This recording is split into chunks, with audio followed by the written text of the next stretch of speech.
Hello and welcome to another Galactic Historian short. My name is Paul Shelley, and this is a shorter take on lore of sci-fi and space content. This is a special episode covering the history behind Star Citizen's filthiest race in the verse, the Daymar Rally. This is mostly a fan-made history, so it's not to be considered pure canon, but the community event is awesome, and I wanted to give it the proper Galactic Historian treatment. The story begins before 2903 in the Stanton system. The UEE had just discovered a new jump point to the previously unknown system, and, to their surprise, found out that they weren't the first people there. Smugglers, dissidents, and pirates had made the system their home, alongside thousands of other squatters looking to carve out the rich planets and moons for themselves. Around Crusader, a gas giant and the second planet in the system, there was a small dusty moon, now known as Daymar. This moon remained relatively untouched as the UEE reclaimed the system from the squatters and the pirates, seeking to make the highly valuable system UEE territory. It wasn't until 2906 when the first permanent settlement was established by Darnell AJ. As the years went by, the moon gained more and more of a bad reputation. In 2912, advocacy agent Krista Tamden was ambushed and killed while chasing a suspect across the plains that now bear her name. The Kovalek shipping hub in orbit, now controlled by Crusader Industries, encountered an accident due to a complication with a smuggler working inside the station. Then there were rumors of the eccentric artist, Norman Eager, who carved art installations on the surface so vast they could be seen from orbit. Some say it was just him showing off his artistic side. Others say they were built to help guide smugglers from orbit, who used them as landmarks to find stolen Shubin mining equipment that had been dumped in the desert. The first version of this rally was less of a race and more of a sightseeing event. A group called the Daymar 7 ran the first official route in 2917, more to see the art installations that were being eroded by the wind and time than to race.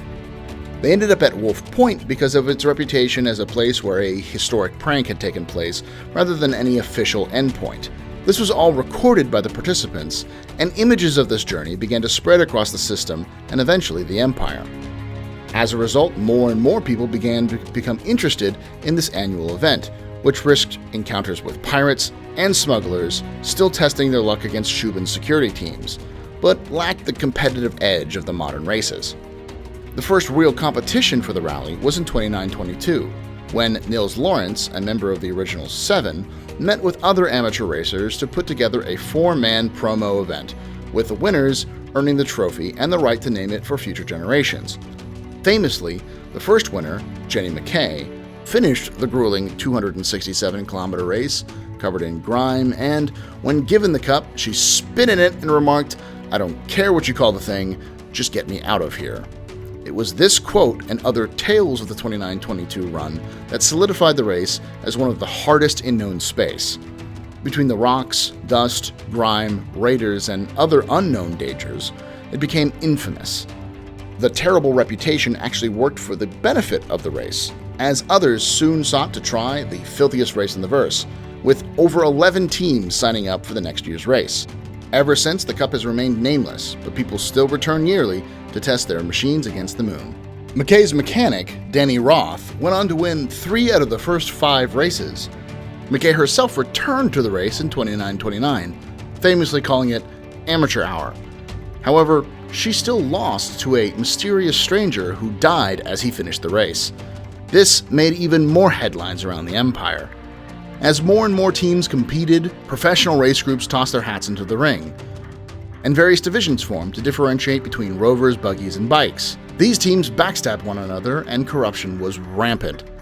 Finally, in 2939, there was the famous race with no winner, and the internal rot of the race caused it to finally collapse in on itself shortly after, seemingly ending the race for good.